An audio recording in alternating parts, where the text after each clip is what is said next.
Avant d'attaquer le départ du trou numéro 1, il est indispensable de se mettre en confiance sur le putting green. À travers cette vidéo, on va vous montrer deux exercices que mon père et moi on fait systématiquement avant d'attaquer le départ du trou numéro 1 qui vont vous permettre de vous mettre en confiance et tout ça en moins de 7 minutes. Deux exercices, 7 minutes, c'est l'objectif de cette vidéo. Alors papa, il n'y a rien de pire que d'attaquer le green du 1. On a fait une bonne mise en jeu, une bonne attaque de green. On arrive sur le green et là, 3 putts. 3 putts. Je vois qu'il n'y a rien de pire. Parce que les 3 putts sur le trou numéro 1, ça crée des doutes sur le trou numéro 2. Des doutes sur le trou numéro 2, ça crée du stress sur le trou numéro 3. Là, les mains qui commencent à trembler, on commence à douter. Même le petit jeu commence à souffrir parce qu'on se dit, il faut absolument que je mette ma balle le plus près possible du trou. Parce que sinon, je vais louper mon putt et je vais faire 3 putts, etc. Papa, on a cette chance incroyable de tourner sur le putting green ici à Héritage Golf Club. On est dans le sud de l'île Maurice, à Belle-Ombre, sur le parcours du château. On a le restaurant qui est plein, on a le parcours qui est plein, mais on a le putting green qui est complètement vide. Et ça, papa, je pense que beaucoup de golfeurs, c'est pas qu'ils sous-estiment l'importance du putting, parce que je crois qu'on sait tous intellectuellement que le putting c'est important. Mais pourquoi, à ton avis, est-ce qu'on voit très peu de golfeurs qui viennent sur le putting green avant une partie? Le problème principalement, c'est que je pense que les gens pensent que le putting, c'est voilà, ça y est, j'ai un bon putting, j'arrive, il n'y a pas de souci. Et toi qui joues souvent le même parcours? Alors là, c'est une autre histoire. C'est que si on joue toujours le même parcours, si on a la chance, comme moi j'avais de jouer 2-3 fois par semaine, le problème c'est qu'on a l'habitude que les greens sont toujours à la même vitesse, qui est absolument pas le cas. Les greens, ils changent tous les jours. Les greens, c'est quelque chose de vivant. Ça peut être aujourd'hui, comme par exemple, il y a du vent de droite à gauche. Avant-hier, le vent était gauche-droite. Oui. Donc ça change totalement les putts. Même du matin à l'après-midi, c'est-à-dire que sur le parcours du château, l'humidité, la pluie, les températures, tout ça, ça va affecter et influencer la vitesse du green, ce qui fait que vous devez constamment calibrer votre vitesse du jour. Donc même si vous avez l'habitude de jouer le même parcours, n'ayez pas, j'allais dire, cette confiance de se dire, bon c'est bon, j'ai pas besoin d'aller sur le putting green, je connais la vitesse. La vitesse sur le même parcours peut changer du jour au lendemain. Alors, donc nous on appelle ça justement le vitesse du jour. C'est quelque chose de la vitesse qu'on doit trouver ce jour-là. 3 éléments importants pour maîtriser vos putts et arriver en toute confiance sur le green. La première, c'est maîtriser la vitesse des greens, la vitesse du jour. Deuxième, la direction. Troisième, c'est d'avoir la capacité de lire les greens correctement. Dans cette vidéo, on va se focaliser sur la vitesse et sur la direction à travers 2 exercices. Je vais vous proposer le premier à travers la vitesse. Donc, papa, je vais te prendre le putter si tu me le permets et je vais te laisser positionner la bouteille d'eau là où tu veux. Et donc, on va utiliser pour ce premier exercice 3 balles. Alors là, vous posez la question, pourquoi est-ce qu'ils utilisent une bouteille d'eau? Et la raison est simple. C'est parce que quand on joue constamment vers des trous, on est en train d'entraîner notre subconscient à louper la cible. Parce que statistiquement parlant, on sait qu'à plus de 3, 4, 5 mètres, on sait que c'est très compliqué de rentrer la balle dans le trou. Et donc moi, j'aime pas avoir mon subconscient qui me dit constamment que j'ai raté, j'ai raté, j'ai raté. J'aime avoir cette idée que pour le premier exercice, mon objectif, c'est pas de rentrer la balle dans le trou. Mon objectif, c'est de rapprocher la balle de ma cible le plus près possible. Parce qu'on sait que statistiquement, si la balle rentre à l'intérieur de cette distance-là, donc 1 mètre, 1 mètre 20, on sait que vous avez plus de 90 à 95% de chances de rentrer le deuxième putt. Donc l'objectif, c'est de maîtriser la vitesse du jour pour se mettre à donner. Donc, pour ça, j'utilise 3 balles. Pour les 2 premières balles, putter uniquement en regardant la cible. Vous avez bien entendu, je ne vais pas regarder la balle, je vais me positionner là où j'ai envie de me positionner. Ensuite, je vais regarder ma cible et je vais garder mes yeux fixes sur la cible. Et ensuite, je vais putter uniquement en regardant la cible. Et vous voyez que celle-là, elle a dépassé un tout petit peu. Ne vous posez pas 3000 questions sur la technique parce que très souvent, on arrive sur un putting green et les premières questions qu'on se pose, est-ce que mes mains sont bien positionnées? Est-ce que ma tête de club est bien? Est-ce que mon chemin est bien? On s'éloigne un peu de tout ça et on se rapproche de notre partie un peu plus intuitive du golf. On va en parler dans quelques instants. Donc le deuxième putt, je regarde uniquement en regardant la cible. Ça l'a beaucoup mieux. Vous voyez que maintenant, je commence à avoir la vitesse. Et sur le troisième putt, cette fois-ci, je vais regarder la cible 3 secondes et ensuite, je vais reposer ma balle, mes yeux sur la balle 2 secondes et je putt. Alors, pourquoi est-ce que je fais ça, les amis? Je suis en train de calibrer ce que j'appelle mon GPS interne. Je m'explique.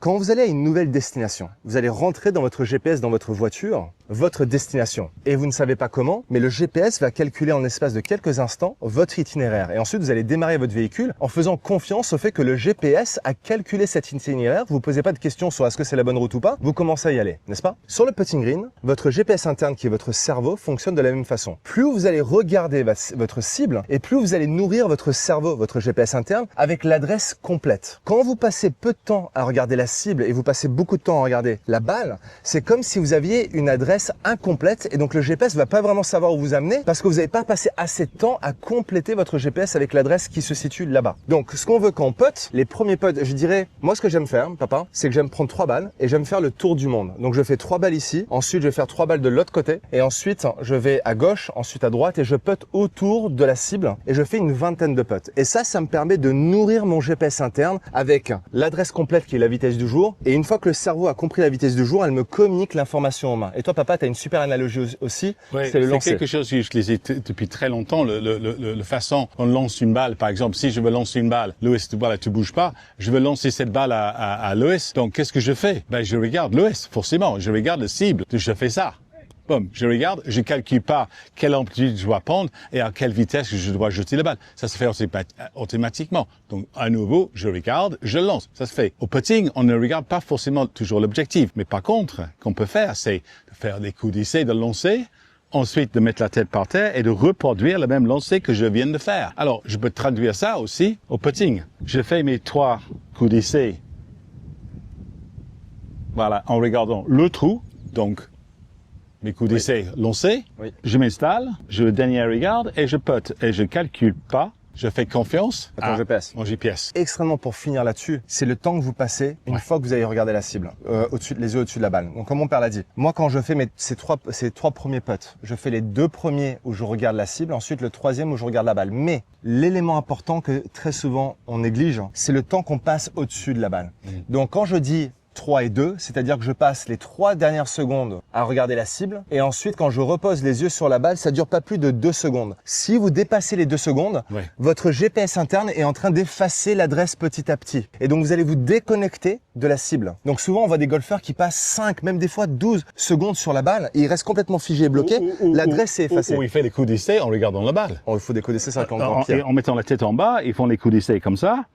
Et ben ça sert, oui, peut-être avoir un peu le plan du swing, mais à part ça, au niveau dosage, 0. Alors papa, maintenant qu'on a calibré le GPS interne et qu'on a la vitesse du jour, on va passer à la deuxième partie de la vidéo, l'exercice que toi tu adores faire pour maintenant se mettre en confiance au niveau des putts courts. Si aujourd'hui vous êtes un joueur senior, sachez qu'avec mon papa, on a développé un système de swing, une méthode de coaching qui répond réellement aux problématiques que vous seul connaissez en tant que joueur senior, en prenant en compte les 3 différents types de catégories seniors qui existent, parce que dépendant de votre catégorie, votre swing et vos sensations vont être très différentes. Et donc du coup, ce qu'on voulait faire, c'est de vous inviter à découvrir ce que nous considérons être les 3 piliers indispensables pour jouer votre meilleur golf, peu importe votre âge. Pour découvrir ces 3 piliers, vous avez juste besoin de cliquer sur le lien qui se trouve juste en dessous de cette vidéo et on vous dit tout. Réussi le premier objectif qui était de se mettre à moins d'un club de la cible. Et maintenant, ce qu'on va faire, c'est qu'on va rentrer la balle dans le trou. Souvent, les gens appellent ça l'exercice de technique. C'est pas moi, c'est pas un exercice de technique, celle-là. C'est un exercice de confiance. C'est-à-dire que si on fait bien, on prend la confiance. Et si on prend confiance, forcément, on est bien au putting. C'est 90% du temps, c'est une question de confiance. Il n'y a rien de plus pénible, c'est de louper un putt à 1m20, 1m30. Donc cet exercice-là, ça consiste à aligner 2 clubs ou 2 baguettes, si vous avez. Et ce qui est important, c'est de placer le baguette droite ou le club à droite et le club à gauche du trou. Et un putt plat, ça c'est très important. Le plus plat possible. Il faut que c'est plat. On veut pas avoir un putt droite-gauche, gauche-droite en montée, en descente. On veut le putt le plus plat possible. Oui, donne un exemple de ça. Si je m'aligne, par exemple, sur ce trou-là, si tu me mets juste en face de moi, voilà, on voit bien, c'est que si là, par exemple, je suis à 1m20 et je place mon club, et je place mal, je place le club à gauche, on voit bien, j'exagère. J'ai l'impression que c'est droit, ok? Pour moi, c'est square, mais en fait, c'est à gauche. Je fais quoi? Je vais putter, la balle va forcément passer à gauche. Donc, qu'est-ce que je fais? La prochaine fois, je ouvre le club. Super, bravo, j'ai entré. Ouais, mais t'as compensé. J'ai compensé. On voit bien le club comme elle est ouvert. Alors pareil, si je vais trop à droite, j'ai l'impression, j'exagère pour la vidéo, j'exagère, j'ai l'impression de placer le club correctement, mais en fait, il est trop à droite, la balle part à droite, 2-3 fois. Qu'est-ce que je fais? Un coup de main ou, qu'on voit souvent, c'est la tête qui déplace pour fermer le club.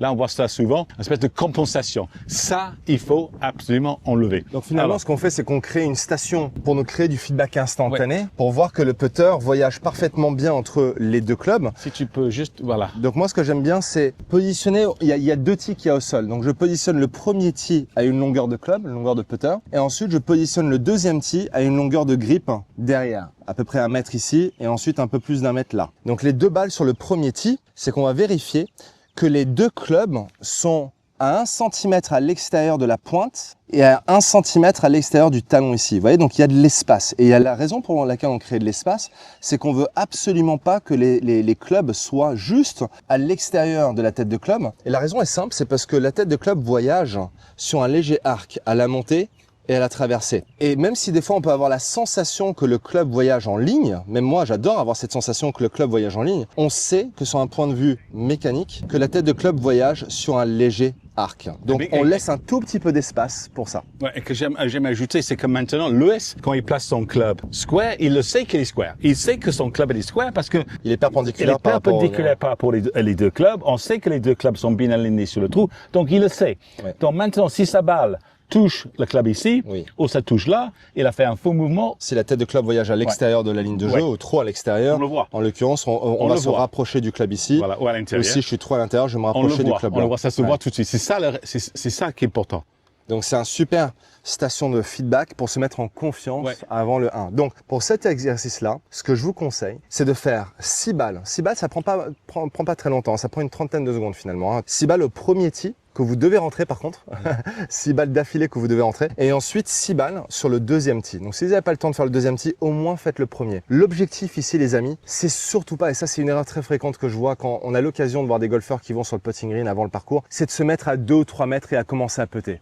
Ça c'est une catastrophe parce qu'on sait que statistiquement, quand on arrive à 2-3 mètres, on va pas avoir autant de réussite que quand on se met à 1 mètre. L'objectif de ces deux stations, c'est de se mettre en confiance. Donc la première station, de se rapprocher du trou le plus rapidement possible en ayant la vitesse du jour, et ensuite de se mettre dans une position à 1 mètre où juste on vérifie la mécanique en se mettant en confiance avec ces deux clubs à l'extérieur des clubs, de la tête de club pardon, et là de juste faire 6 putts à 1 mètre pour entendre aussi. L'idée d'entendre la balle rentrer dans le trou, ça nous met en confiance. Et donc comme ça, quand on arrive sur le green du 1, inconsciemment, on sait qu'on a la bonne vitesse et on sait qu'on a rentré 6 à 12 balles dans le trou. Et donc ça va créer cette confiance qu'on recherche. Que je trouve incroyable, que tu l'as bien parlé de statique tout à l'heure, mais à cette distance-là, les meilleurs joueurs de la planète, en général, ils entrent 98% du temps. Ils loupent très rarement les putts à cette distance. Ça arrive quand même, attention. Mais par contre, dès qu'on s'éloigne un peu, si on va par exemple à 3 mètres, ça descend à 50%. Donc confiance à travers la vitesse, confiance à travers la direction. Et pour tout ce qui est lecture de pente, on en parlera dans une prochaine vidéo. Alors si vous avez aimé cette vidéo et que vous souhaitez améliorer vos mises en jeu, je vous conseille de cliquer juste ici. Je vais vous montrer comment vous allez pouvoir facilement éliminer votre slice en vous organisant correctement devant la balle. Et si vous souhaitez savoir comment on accompagne les élèves de notre académie tout au long de l'année, je vous conseille de cliquer juste ici.